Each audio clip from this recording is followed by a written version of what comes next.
Sometimes we don't know how to open podcasts. Crap. How am I going to open this podcast, guys? I don't know. You can make a weird, a lame meta joke about not knowing how to open it. That could be funny. Yeah, that could be good. That is my usual thing. Let's do that. Whatever. All right. Yeah. So, hi, and welcome to CinemaTalk, the official podcast for RuleThirds.com. Today, friends, we're going to talk about something called screen value. And I'm going to explain to you what that is in just a couple minutes. But before we get to that, my name is Max. I'm Sean. And I'm Larry. Guys, I think we need to plan this out a little bit more. Could we just go in the lobby and plan out next week's opening, please? All Can right. we just do that? Yeah, let's go. Let's all go to the lobby to get ourselves a treat.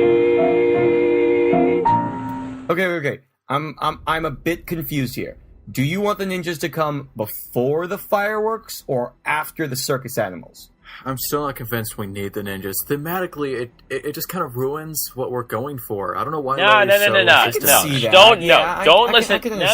Don't listen to Sean. Okay, the fireworks and the firepower works perfectly if we just give the ninjas flaming shurikens. Guys, why not? Supposed to be not supposed to be seen, they're supposed to be in the shadows and whatnot. Yeah, but that only gives it more impact when they see the fire. Okay, whatever. I'll show it. I'll show it to you later, and you'll we get should probably talk about this another time. Yeah, seriously.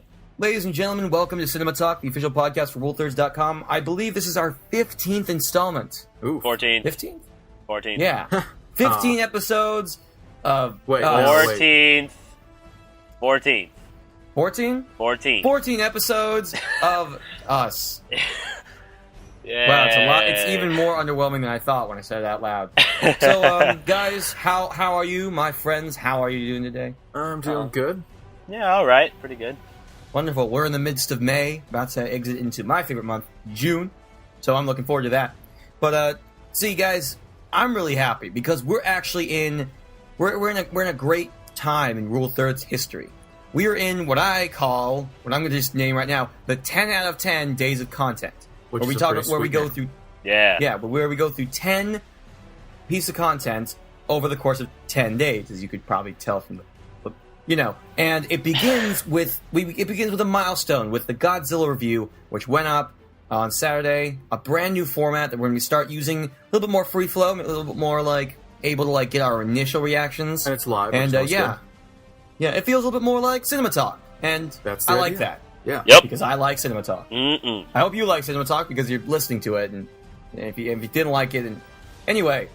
Then we had our Chef review from Larry, and you liked Chef, Larry. Oh, you liked boy. Chef. I like Chef. Awesome. I'm gonna go see it when this podcast is over. And then on Monday we had the brand new debut of the new newsreel format. I wanted to wait there, so I didn't say newsreel format.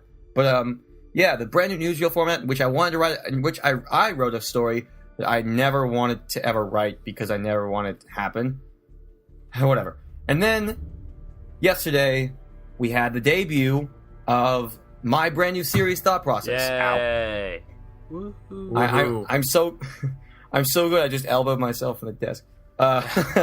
Yeah. It was a long process, and I wish that you would go watch it and tell me what you think. If you didn't like it, let me know. If you liked it, let me know. If you have any interpretations of her that you would like to share, please put in the comment section. I really hope the YouTubers don't read the comments. And then as we continue this, we're right now, CinemaTalk. The thing you're listening to right now is actually, we are in the dead center of the 10 out of 10 days of content. And we're going to continue this with The Greats tomorrow, featuring a specific composer that I think everybody has heard at least once in their lives. He's done so much work for so many really talented filmmakers, and I'm really excited to hear more about him from you, Larry. Yeah.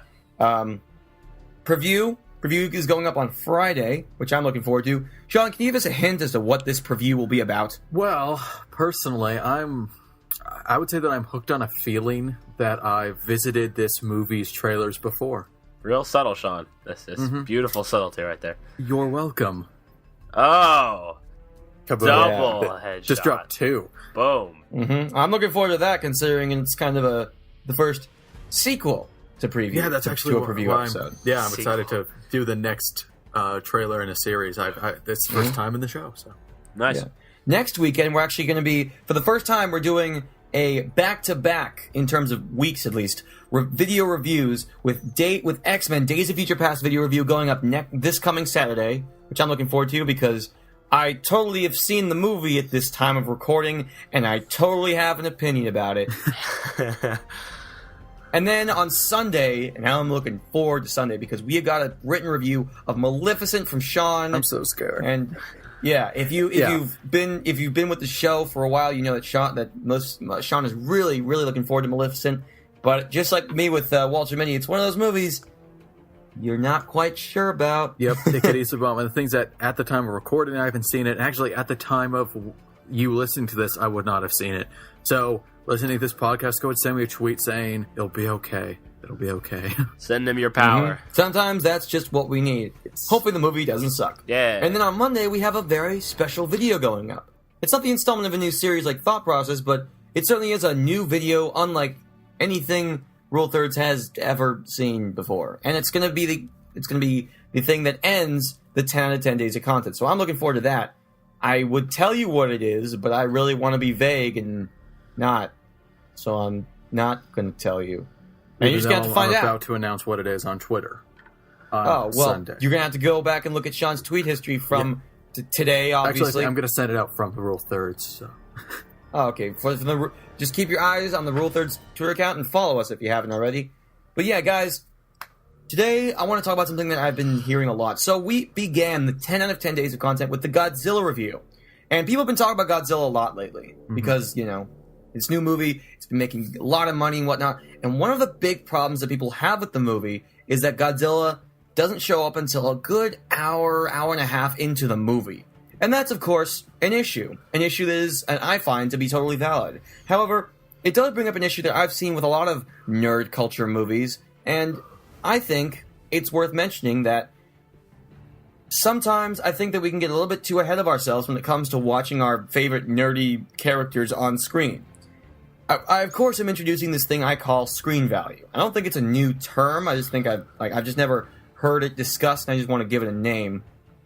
What I mean is screen value is basically when a specific character, a character that a lot of people care about, or just a specific character that has a good presence on screen, isn't around for that much, therefore increasing the value and the enthusiasm behind their approach and their appearance on screen when they are on the screen. Do you guys know what I'm talking about? Yeah, I got you. I understand. Yeah. I was under the impression we were talking about something a little different. Okay. Okay. Well, hopefully, Sean, maybe your idea of what this is and my idea of what this is are the same, and I'm just explaining it terribly. So yeah, that could be possible. It happens with you. Yeah, it does. That was pretty... Okay, Max, you set yourself up for that one. Let's be real. Yeah, it was pretty easy. I know, I'm not... I feel almost bad taking it. It was that easy. Yeah, really.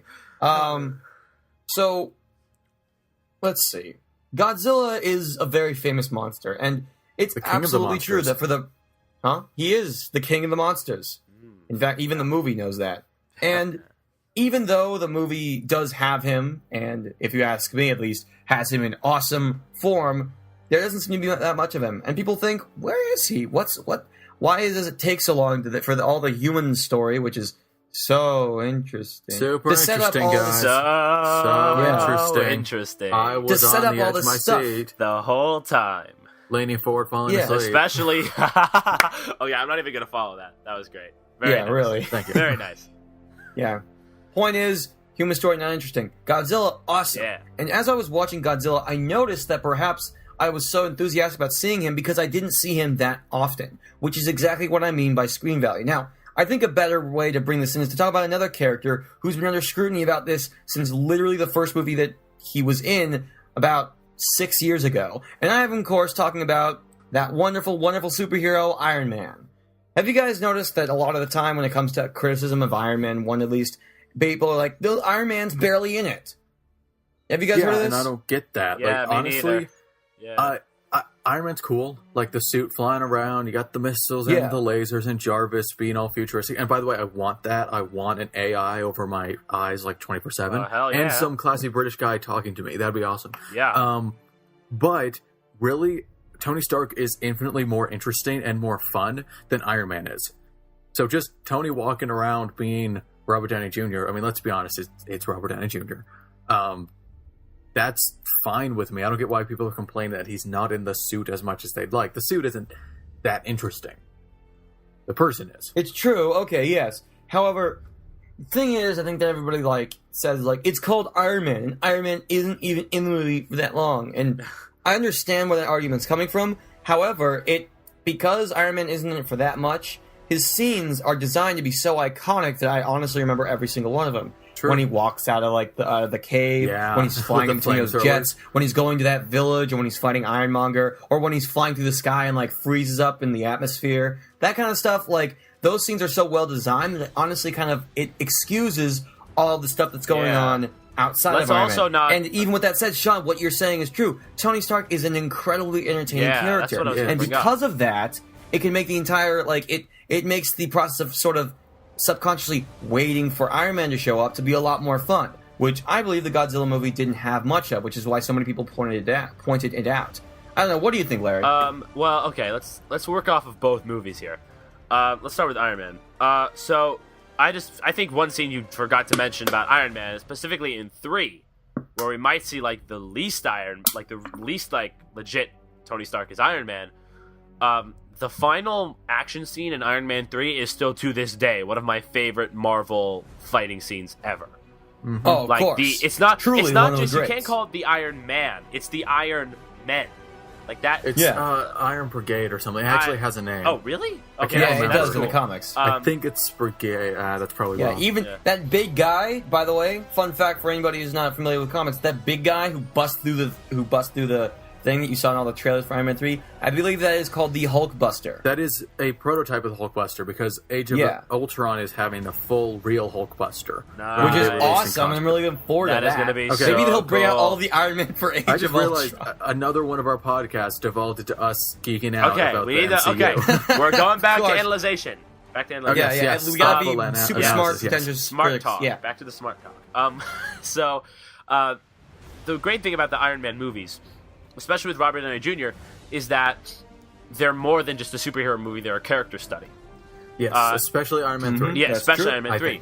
And that's kind of why I love Iron Man even more than I normally do, because it paved the way for superhero movies to become a lot more character-based.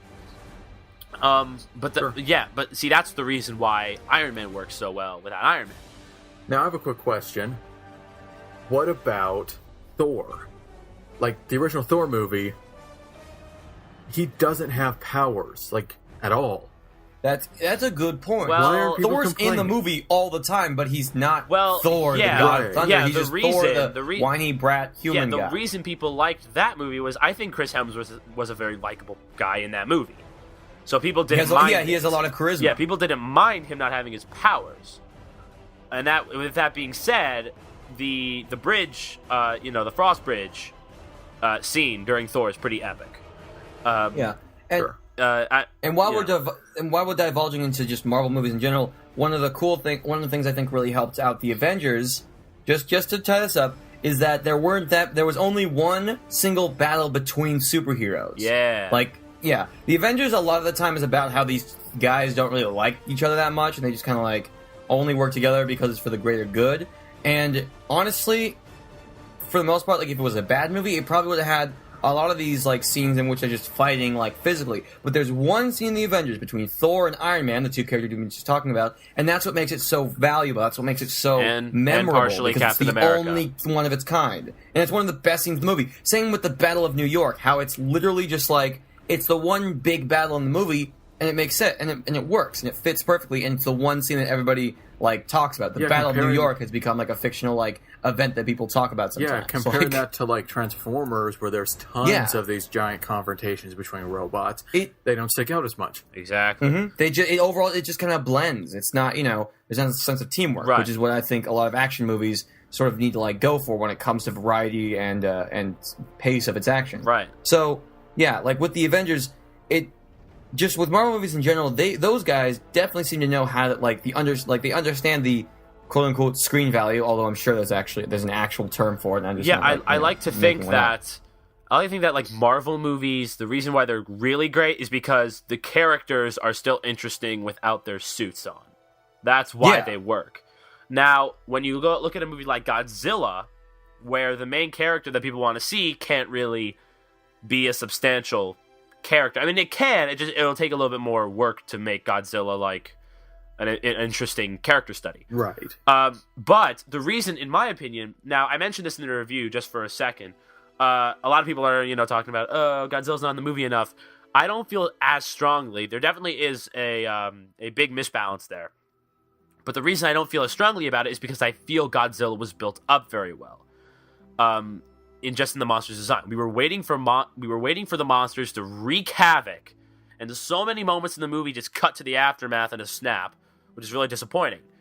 But see, that build up and the damage he does adds to the idea that when he finally does show up, his screen value is going to be like 10 times higher than it would be if he just destroyed like 2 to 3 cities. And that brings up the point Sean brought up about Transformers. We see plenty of big action set pieces, especially in Dark of the Moon. I want to bring that one up specifically because I know Sean loves Dark of the Moon. Love it. Right. So bad. One of my biggest problems with Dark of the Moon is that by the last action scene, I was practically just done because there was so much action beforehand. It didn't feel as big. It didn't feel like that exciting to me because I'd seen it all before, especially given that we've had 3 movies. Value. See? It's like that's what it is right there. Same. That's my problem. That was my problem with A Good Day to Die Hard, the first Rule Thirds review ever made. Man. We're going back. back. We're going back a ways. Yeah, that's a big throwback. Yeah. The fact is, my biggest problem was that its action was so like. Not only did it look samey and kind of have the same feel, there was so much of it that it kind of just all blended together in this one mesh. Do you remember the car chase scene in that movie where like? I do. That's like the one I remember. Like, and also the slow motion jump when they're going through. Okay, well that was cool. Yeah. I like that slow motion jump, but. I remember that. I was with my dad, and my reputation with my dad as far as movies goes has been, like, infinitely tarnished, because I brought him to go see A Good Day to Die Hard. Now he doesn't trust me as much with the movies I make him go see. I'm not even joking. It was that... Did you only go see it because it was Rule of Thirds? Well, I mean, I wanted to see it in general, but I knew he would never go. But, I mean, I was desperate to go finally see it. That and Jack the Giant Slayer finally just tore him. It's like, that's it, Larry, I'm done. Yeah, really. And then I brought him. And then I brought him to like. I think I brought him to 12 years. Your father. Yeah, and then I brought him to 12 Years a Slave, and everything was okay. But anyway, there's a car chase scene in A Good Day to Die Hard where everything's going fine, and then it starts going on for a long time. And you're like, okay, thanks. And then like he starts rolling over cars with cars, and I'm like, it's okay, pretty ridiculous. Stop. That's it. Yeah, I'm done. You're ruining it. Stop, please. It's just like the screenwriter's view of, or it's the director or the screenwriter. It's the filmmaker's view of, it's just a bunch of action. So, enjoy that. I think your theory, Max, the whole screen value thing, doesn't just go with characters. It really just goes with climaxes. Yeah, it's just value. Yeah, I think sometimes people. Yeah. Now, to talk about something outside of superhero movies or bad Die Hard movies, I want to talk about suspense movies, horror movies. Specifically, 2 of them I can think of right now. The first being one of the most famous movies ever made, Jaws. Now the thing is, it's because I just good. have like this ridiculous fear of ocean shark whales. Yeah, no, whales are my number one thing. Here's a fun. That's something you learned on this episode. Well, whales we have just learned more about Sean. That is a worst experience of my life. London Natural History Museum, they had a life-size replica of a blue whale. I had to walk through that room. It was terrifying. Oh my god, have you been to the Smithsonian? Not that room. Specifically. And now I knew. It's literally and hanging, now I know what to use against you, Sean. It's literally hanging from the wall. I can just imagine. I'll just drop a blue whale. I can just imagine Sean just link me to a video of a whale. That's all I need. I can tell that part of Finding Nemo probably scares the crap out of me. No, it does. I was always bringing that up. Anyway. Eating Okay, getting back on track. So, here's a fun fact for you guys. I don't know if you knew this, but you see, Jaws wasn't supposed to be the movie that it was. Steven Spielberg, being the ever-present film student that he was, he wanted to make a film that was all about the shark, that had the shark all the time.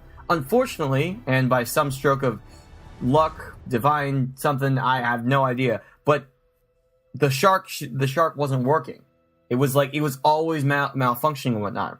So what he thought was, hey, why don't I just go all Hitchcock on this thing and think, why not just do a suspenseful thing in which we just talk about the shark, in which we not show it, but just have it always. It's sort of, it is a lot like build-up. But the fact is they talk about the shark so much, and they bring up the shark so much, and it's not on the screen, but it's still there. Like, Larry, have you seen Jaws? Yes, of course. Jaws. Well, come on. Hey, Yeah. some people. Dude, get out. Go see Jaws, man. Come on. Yeah. I will. Yeah. It's okay. What? So, basically... Nah, actually, you know what? It's not. It's Okay, not, Larry, you recall the scene where the guy was being pulled out, like he was on the dock, Yeah. and then literally the boat pulls him toward into the ocean, right?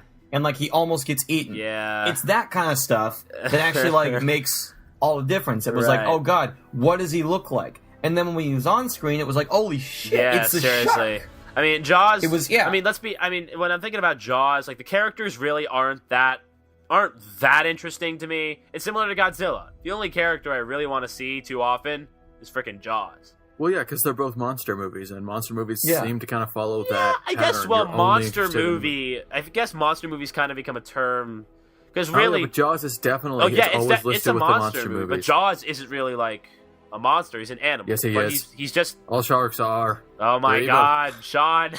Okay, jumping to a different point. And whales, Alien, whales, the very whales are first evil. Alien. Alien, Which oh, I've not right. seen. Yeah. Good choices Really? today, Max. Even though you like Blade Runner so much, you haven't seen like one of Ridley Scott's like masterpieces. Yeah, and I saw Prometheus without seeing Alien. Well, that so was I think it probably a little actually less smarter. That was actually the smarter move because Prometheus. And I is guess prequel. yes, Alien is also a monster movie, but it's more of a horror movie. And the fact is, you don't see the alien all that much. Nope. See, the first time, I mean, you guys have seen the stomach scene, right? Or at Oh, least a the parody of stomach that. You know scene. that. That Yes, scarred me. that's- for a See while. that classic. stomach scene that ends with that little guy creeping and just like crawling into like a vent and not being seen again. And for like a good portion of the movie, we're all wondering, what the hell is that thing becoming? Because at the time that it came out, nobody knew what the xenomorph looked like. But oh my god. Oh boy. I mean, again, it is also a form of build-up, which people have been talking about Godzilla a lot, but that's a different story. But the fact is, we were wondering, what is it going to be? And that stomach scene, if there were like a bunch of them happening, like nobody remembered them. But the fact is, there was one stomach scene, one instance of that alien coming out of that guy's stomach and then crawling in and only to become a xenomorph. And it made one of the most iconic scenes in horror movies of the past 50 years. Right. So, again, the value... It's screen value. It always comes back to the value of something. The value that like Now, you treat something delicately. That like there's only one of it, so it makes more of a difference. Now, of course, this all goes into the same idea of it's got to be a good scene. yeah, that's what I was going to bring up. For screen value to work, the person needs to have value. Yeah. I have a specific example. You want to have them on screen, which is Right. why I was always excited to see Godzilla on screen. Exactly. So I was always looking forward to that, and that's why I think it had a good character value thing. However, well, I think we're both going to say the same thing. There is too little. Exactly. yeah. Like There's with too little Godzilla is there. a good example. Well, it's like, yes, it's valuable, but at Mhm. the same time, you got to know the value of your character you're saving. So we only really Yeah. see Godzilla in the third act. Like, really get him in action, see him fully. It's true. Right. Right? Mhm. I mean, that's Yeah. a slight spoiler for the movie, but whatever. So, I don't think that was the best move, personally. I don't know if I mentioned Nope. that in the review or not. It I don't was think not that was the best move. It was Yeah, not. because it's like, yeah, save Godzilla, hide Godzilla, but realize you're hiding something awesome. Yeah. So why not give us something awesome? Wait. Like, it's kind of building up to like that's kind of the bottom line. I don't Remind think I'm me- saying it wait, very Sean. eloquently, but Sean, could you remind me the scene where Godzilla's at the bridge? Is that Yeah. during the third act? yes, Okay. See, you know what I would have done? I would have put that bridge scene earlier, and make that short snippet happen, sure, that could and that would have been like, oh my god, he's powerful, and then he returns in the third act, and it would have been better. Yeah, that's another thing with Godzilla, and like you kind of have to establish things to fully Yeah. get. Like you're talking with Jaws, like they talk about him all the time. Yep. So it doesn't matter if you wait until the end to show Jaws. You know, like early, not at the end. Of course, he comes in earlier in the film than that. It doesn't matter if no one cares. So with Godzilla, like, yes, they're building him up, but yeah, showing him in action before would have been nice. And with Jaws, it was so critical that they were talking about him, Right. Plus, right? Because otherwise, yeah. Plus yeah, everything. there is no screen value. Plus, everything in between Godzilla is bland, so that doesn't help Bland. keeping our engagement. Yeah, that's another thing. in order to increase the value of a character, I think it's also good to have the stuff that's in between, that the stuff that's supposed to, like, sort of inherently give that thing, whatever it may be, a scene, a character, a fight, or whatever, more value. That's got to be entertaining as well. We can't just sit through a slog of a movie and then get all excited and think, oh my god, every time that character's on screen, it's great, and then the rest of it's crap. Because, I mean, that's not going to be a fun experience. Exactly. And I would almost go as far as to say that's what Godzilla was, but I wouldn't be that harsh. Right. I would. I wouldn't be that harsh. I would. And think about it this way. Also, think about it this way. In Godzilla, during the final fight scene, which, I mean, we all geeked out about, it really wasn't all that often that Godzilla, like, actually landed a pretty solid hit on one of the Mutos. Yeah. But then when he did, holy crap, it was valuable. It was something worth remembering. It was all, like, crazy. And especially, I mean, I don't know if we didn't even talk about this at all. That final kill. Oh, man, that final oh, kill. God. The theater I was in was erupting. Yeah, and I think same. the reason for that was because it was, like, it was so... Like, he uses atomic breath before, sure, but not in that light. Not in such a way that it was so, like, you know, it was, again, this breath, like, it created it made the atomic breath, like, mean something. Yeah. Like, I want to actually, it's... alright, so I want to actually bring up, you gave me a really good idea to bring up one example, but I'm really afraid to bring it up. Uh-oh. Oh, no. What could it possibly be? Because it has to do with Pacific Rim. And I know Sean... I had a feeling you would bring it up. Sean But gets Larry, really crazy about when we mention Larry, Pacific hold on. Rim. we haven't brought up Pacific Rim before in the podcast. What does it have to do with Godzilla? What? You're just bringing that up out of nowhere. You should cut that part. Oh, wow. Sean, shut up. Shut up. Okay, backstory time. No, let's just say there's some fine. behind the scenes That's debating. a really stupid that's just the inside joke. Sean said dumb thing, we called him out on it, and then he defends himself and thinks he's right. Exactly. Right. I defended myself perfectly well. You can all shut up. Okay. So anyway, in Pacific Rim, we get quite a few battles with the robots and the monsters. But see, there's this one moment specifically where a robot brings in a sword. Yeah. The sword shoots out of his hand. I'm like, holy! And he slices the guy. And it's awesome. And I'm like, Well, oh my god, it's complete nonsense. that robot is really cool. I now really like that robot because that's one of the most iconic scenes in the movie. because before, But- hold on, Sean, Sean, I'm getting to it. Hush, Sean. Hold on, Sean, I got this. Don't worry. I know what you want to say. I got this. Okay. All right, so I'm watching the movie, and beforehand, I'm like, the action's pretty epic, but like it's kind of slow and not. It's kind of the So same slow. thing over and over. Always in the rain at night. Yeah, Ugh. punching, which is kind of Still like, one of the greats, kind of but like whatever. Godzilla. And so you're kind of watching, and then the sword comes out. You're like, holy, this is gonna be cool. So then I'm waiting, and this robot is way more interesting. His screen value has increased because he has brought the movie in higher stakes with the cool sword thing. Yes, Gypsy Danger. But here's the problem. Yeah, okay, think about it this way. If we're going to talk about a movie that we already talked about, Larry's about Iron to Man mention 3. a problem, Max. I have to conclude the point. The sword is Fine, never. I'll save my Iron Man 3 example for a God damn it, Max. Okay, the sword is never brought up again in the movie. It literally Also- was a one-time thing. Also, it was never there before. It's complete nonsense that it was never used before. Yeah, and so You have this one-hit kill sword, and you're wasting Yeah. your time punching. Well, No. Well, that's That's okay. so well, that's dumb. that's and shows how little thought went into the okay. movie. That's a plot thing. I'm talking specifically just okay. Okay, so the sword never gets used again, and I'm like, well, why? But that made it so much more fun. And so as the movie continued, and I'm not saying Pacific Rim's a terrible movie, unlike Sean. It is, I don't think it's as bad as Sean does, but but it is. because the robots went Oblivion. back to punching in the rain. Oblivion is just on really a totally slow- different scale. Guys! I can't even. Okay. As we see the punching happening and there's no sword, like, you know how awesome it would have been if, like, for one robot to, like, use a sword too, and then the alien rips it out of his arm, and then the alien and the robot have a sword fight? That would have been awesome. But So, what was your point? my outside point is, the sword aspect, there was a jolt of a kind of a climactic part of the battle. And because of that, and because it's never brought up again, and those stakes are never risen, the screen value begins to go down. So we need to keep it consistent. With Godzilla, we see Godzilla happening all the time. We see, like, in the third act. We see Godzilla the whole third act. Right.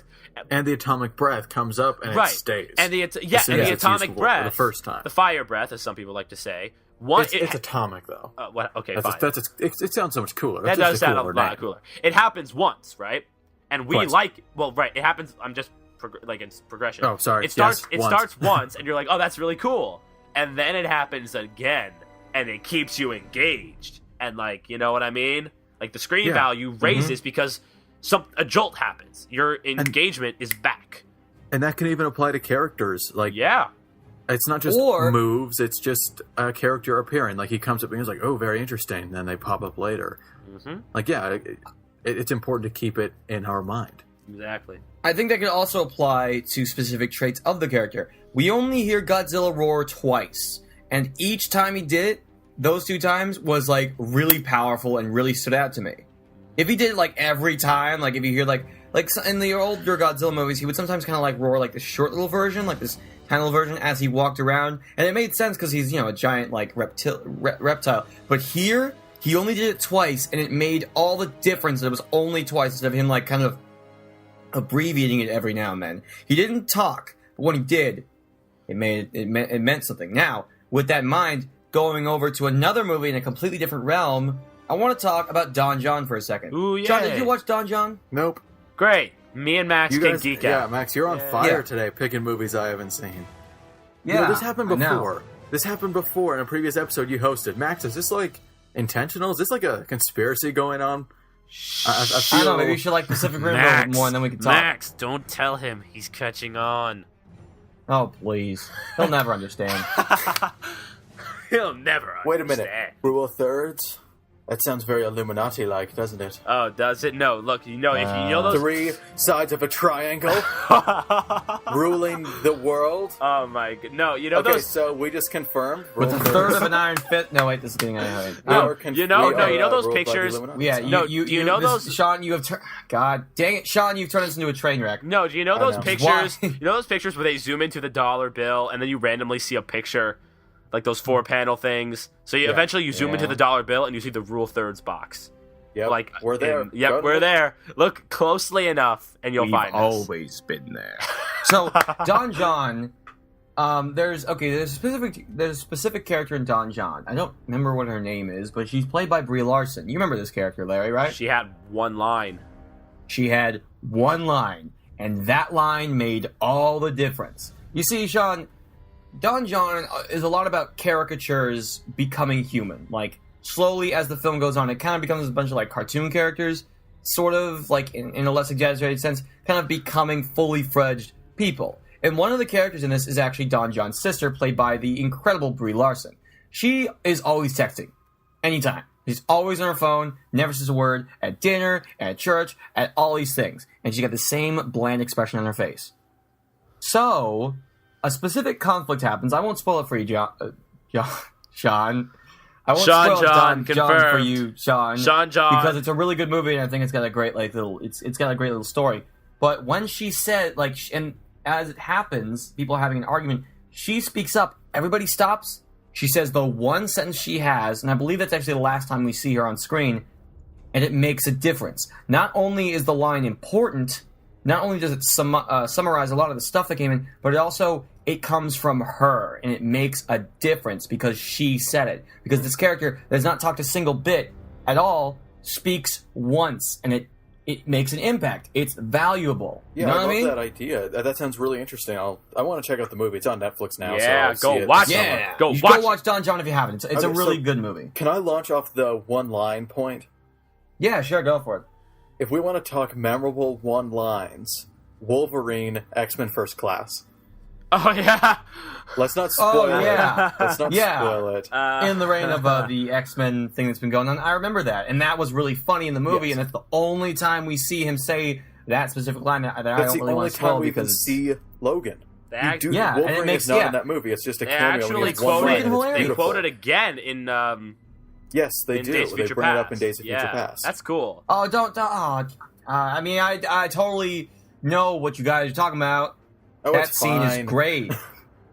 It's not That's that big of a spoiler. great scene. You know, the one that was probably 30 to 60 minutes in. No, that scene? no. Sorry, Max. Sorry. Okay. Anyway, so I want to kind of jump. This is good points. I kind of want to jump back to the characters part, like kind of back to like Iron Man-ish area. See, again, we said screen value. For there to be screen value, the character needs to be valuable on screen. And we talked about how, you know, Iron Man, we don't see much of Iron Man, like the actual hero, until the third act for Iron Man 3. Now, a very similar case is with Venom in Spider-Man 3. Yeah. Yay! I really like yeah. Spider-Man. See, now a lot of people. How can you like Spider-Man 3? Now, yeah. I thoroughly enjoy it. I can argue that. Okay, now I don't. You know, we should have a Spider-Man 3 debate because we should have a Spider-Man debate. Spider-Man I think we're all on thoroughly different like pages about this. because with Spider-Man 3, Max thoroughly likes it, Sean thoroughly doesn't, and I'm like, you know. Well, no, I'm not like thoroughly dislike it, but someone actively liking it is very confusing to me. Like, it has good elements, definitely. Well, anyway, I love the plot of... Anyway, Larry, you were saying we should probably... So, the character of Venom in Spider-Man 3, technically speaking, Venom doesn't show up until, like, the last 20 minutes. Yeah. And many fans are upset about that. But this kind of goes back to the Iron Man point. We technically see a lot of Venom. I mean, we see the character, you know, his backstory start to emerge of Topher Grace in the movie. The problem is that Topher Grace really isn't an interesting character at all. He's a whiny prick, and he's not very likable. And may I remind you of the scene where he goes to church and asks Jesus to perform a hit for him, in the words of Doug Walker? Yeah. That's not okay. And I'm a Jew, and that's not okay. But he's a villain. That's the whatever. Yeah. Max, there are lines. Max, there are lines you don't cross. Okay, you don't ask Jesus to kill a man for you. Yeah, the people that cross those lines are called villains, Larry. No, they're called stupid. Yeah, they're called completely overly dramatic, which that scene is. Anyway, so when Venom shows up, I personally think it's really cool. I like how they made Venom really like kind of like that slimy feeling of the alien symbiote, which is a very big plot element in the movie. And when he's speaking, he actually feels like Venom. You know, it's like the comics perfectly come to life. And then, slight spoiler, he gets exploded. Yep, kaboom. He kabooms, and we never see him again. So because we never saw the movies again. Right, exactly. Well, I've watched Spider-Man 3 multiple times. No, I mean like there's no Spider-Man 4. Oh, right. Well, that too. Yeah, we never see him again because that was the end. Was the end. Sam Raimi said bye and left. But it's funny, that character didn't have much value on screen at all. And then when he became Venom, his screen value went up like dramatically, and then they kill him. Like, you finally made him interesting. Yeah, you finally made him interesting, and he's gone. And it's like, and this is a good example of how crap it is when you do that. How crappy it is when you do that. Because if you're finally going to make a character interesting, why make it at the last 20 minutes? And not only that, why kill him? Like, as in, like, it's definitely not coming back in the series. I know Spider-Man 4 was never a thing. It never became a thing, but people thought it would be. Yeah. And how many people... Have Mysterio in it? Sorry. And how many people wanted to see Venom in Spider-Man 4 come back? Because we saw that little drop of alien symbiote after he died. People wanted Venom. Okay. I wanted to see Venom again. Yeah. Well, the thing was, I mean, that was his... Okay, I don't really want to have a debate about Spider-Man 3 right now, but in that same regard, Larry... The fact is, you do bring up that there was a lot of him in the movie, just not in the form that people wanted him to be. The fact is, he was in that suit. He was all over Spider-Man's suit for a good portion of the film. And we saw that it was bad for Peter. We saw it was bad for Eddie. So, killing him, I mean, for me, that was just like, he's a villain. Usually they go. But, like, in another regard, like, it does... I don't know if it increases the screen value, but it gives him a new form. It creates this variety between the two forms, because if it was just always, you know, like Spider-Man in his black suit, and then like at the end of the movie he's like, oh, I'm done with this, he throws it and it dies or whatever. I mean, that wouldn't make any sense. But because Venom became a new form, because Venom like was transformed from just like a thing on the Spider-Man suit to his own thing, sort of taking over Eddie Brock's, you know, Eddie Brock's body and mind and whatever. I guess it makes a little bit more sense. I don't know about the whole like wanting to see him come back, but the fact is the screen value did increase because we saw different variations of him, and even if that variation was big, we didn't see him for that long, so it made that much of a difference. Like, do you remember? Like, I remember that like one of my favorite scenes is when like he finally comes in for the first time, and then when he fights Spider-Man up in that giant web in the sky. Yeah, I think that was really cool. That was a great scene. And because that was like the only like big scene that he was like, if we'd seen Venom and Spider-Man 4 like come about and just like do these things over and over again, I don't know if it would make as much of an impact. But because he creates the like what is essentially the climax of the film, I think it makes a lot more valuable. I feel like I'm not saying we should see Venom like through every single scene. I'm saying we should have had him come in earlier. The whole I'm taking over Eddie thing should have happened 30 minutes earlier than when it actually did. That would have increased the screen value. But anyway, enough about Spider-Man 3. We've been on a tangent. I think we should do a debate on the Spider-Man trilogy at some point. Yeah. But I want to now talk, like, we've gone over tons and tons of examples, and I think now I want to close this by asking, like, what are we really asking for when it comes to screen value? What do we need? What does a character need to increase the screen value outside of not being on screen? I'm going to say it's variety. Yep. The variety of, like, how a character is portrayed, like with Venom, like with Iron Man, like with a lot of characters.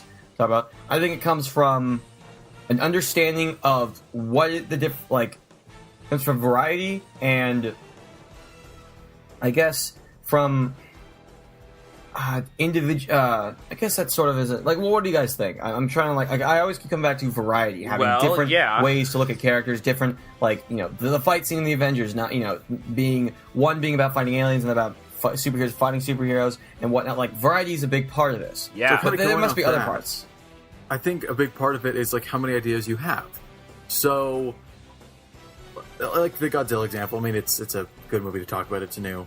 They might have only had those ideas for the fights. Like, here are the ideas we have for our Godzilla fights, and could they have stretched that out in a bunch of other lame fights? Yes. But did it benefit from being in one giant fight at the end? I think so. Because I'll never deny that the final fight is awesome.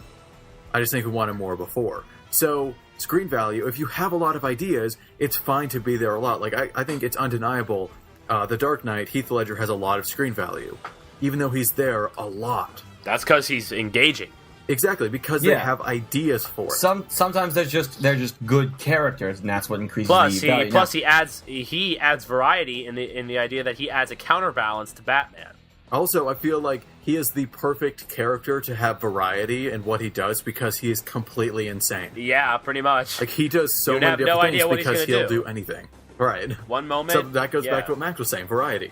One moment, he'll smash a man's head with an eraser, and the next moment, he'll bring, like, $1 million bills to fire. Whatever he wants to do. He'll just do it. For the lulz. It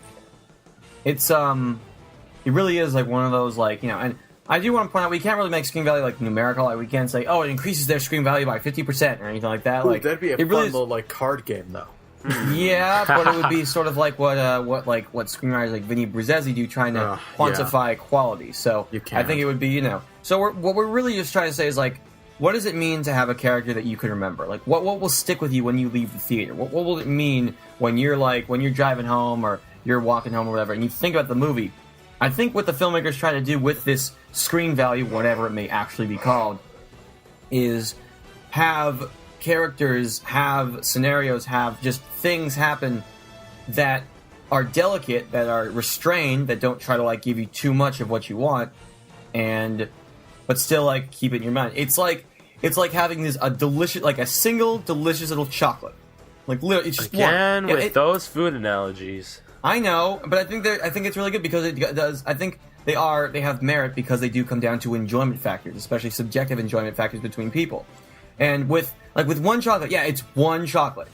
But dang it, if you ate like 3 of those chocolates, it's not going to make the same impact as if you just eat one and it's just that delicious. It's about value. Value is a big part of like what makes stuff so enjoyable. And I think with screen value, it just creates like this really nice this. It creates a way for filmmakers to like enjoy their what is it? Come on, try to help me finish the sentence, guys. It creates a way for filmmakers to like show the characters best while also not showing too much. Like, there is such thing as too much. Like, Godzilla could have had too much Godzilla. It's entirely possible it could have had too much Godzilla. Like, it would have just been like, oh, here he comes again, destroying a building, hitting a guy. Like, that's entirely possible. But what the filmmakers did with Godzilla, at the very least, is make his time on screen count. And I think that is screen value. That is screen value at its finest. You guys have any statements on that? Any closing statements on that? No. You did a pretty good job. Yeah, that wraps it up. Yep. So yeah. So, ladies and gentlemen, with that said, with that lovely little discussion about something that I just kind of thought of, like, so if you know the name, there's probably a name for this in like screenwriting, like something screen value, something like this. If what we're describing is, if this reminds you of anything, if you're a screenwriting student, if you know a screenwriter, please let us know, because I'm really interested in what this thing's actually called. I could just do the research, but I'm busy. Just ask others to do it. That's the way to go. Yeah, I mean, yeah. Being yeah, lazy. Larry, could you wrap this episode up for me? Yeah. Hey guys, be sure to leave us. No, back. I was joking. Oh, well, well. Well, it seems like you probably should. Yeah, I think it's time for us to go. But it's been a fun time, guys. It's been a fun time. Just a reminder that the 10 out of 10 days of content is in the middle of its run, and we got great stuff coming along. Yeah, the month of May is big, guys, and I'm looking forward to what June, July, and August have to bring. Because I was just thinking, man, we got a lot of movies to go over. Even if May is our busiest month, oh boy, we are not done. We are not done with the summer. And the summer's going to bring a lot of great stuff. So I'm really looking forward to it. You guys are too? Yes. Can I really quickly what we're doing next week? Announce that? Yeah. We Talk mentioned about it last John. podcast, but we're going to do it. We're going to do a debate. It's a debate about the Mandarin twist of Iron Man 3. So yeah, it's good that we talk about it now, so we can kind of segue. Spoiler filled. So don't. We kind of It is discussed. spoiler filled. We kind of discussed. If you've not seen Iron Man 3, you characters. should, because it's a great movie. But also, that Mandarin twist is going to give you all the details. Like, we're going to, Sean and our special guest are going to be spoiling quite a bit. Yeah, I mean, In fact, I big like part, it. so. I like it how kind of in this episode we talked about the screen value of a character, and now the next episode we're kind of going to talk about a different dimension to what a character is all about. Yeah. So it'll be an interesting discussion for sure. Yeah, so it'll be a debate moderated by Larry. So, Yeah. Please watch Iron Man 3 within the next week. First off, I mean, because it's a great movie. But secondly, because just so you get all the context you need. I can't wait. It's You gonna can be debate. it's gonna be the first ever CinemaTalk debate. Yeah, so And how ironic that it starts with a debate that is not between me and Sean. Yeah, exactly. I'm very surprised. That's weird. That's unfortunate. Yeah, but I'm really looking forward to that one, guys, because I'm totally going to be in that one. Yeah. Wah. Yeah, Sorry. Max. See, if we include Max, it will kind of exceed the amount of normal people we have on the show. So Max is thankfully is willing to sit this one out while I just be the moderator for the debate. You better be grateful. Okay. Yeah, but all right. We've had our fun, but yeah, it's been a good time. Thank you for joining us on CinemaTalk, the official podcast for WolfThirds.com. Until next time, guys. I'm Max. I'm Sean. And I'm Larry. Take care, guys, and have a wonderful rest of May. Bye. And stay away from whales. Yeah. Ourselves a treat. Let's all go to the lobby to get ourselves a treat.